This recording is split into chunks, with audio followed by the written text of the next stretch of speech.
Right, we are doing memorandum of association and articles of association. In your book, this topic has been given. With memorandum, clauses have been given, but that is not included in your syllabus. Only this part is there, that is difference between memorandum and articles of association. So first we talk about memorandum. Memorandum talks about the objectives of the company, or objects as it has been given out there. It talks about the objects of the company. Again, objects means purpose of the company. So it defines the objects of the company for which the company is formed. Anything which is not written in the memorandum still you follow is considered as ultra vires.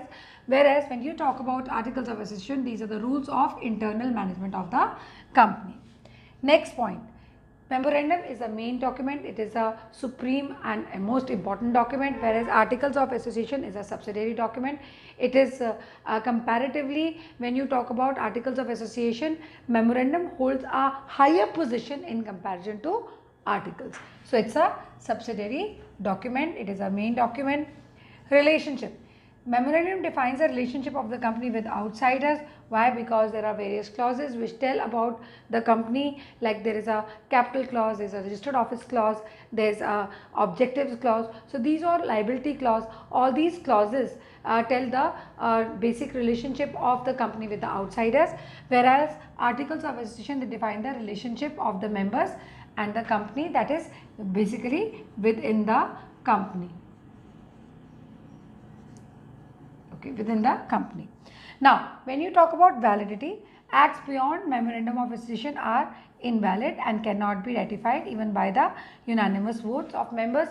You cannot make any changes with memorandum, but yes, with articles you can make changes, but then they should not intervene with the clauses of memorandum.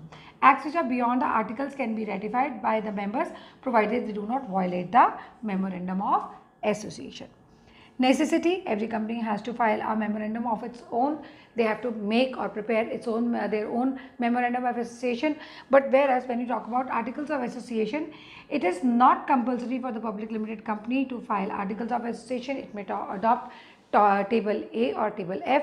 As per 2013 Companies Act, it is table F. Initially it was table A. So any company which is has been formed before in 1985 still follows table A, and they are trying to change to table F now.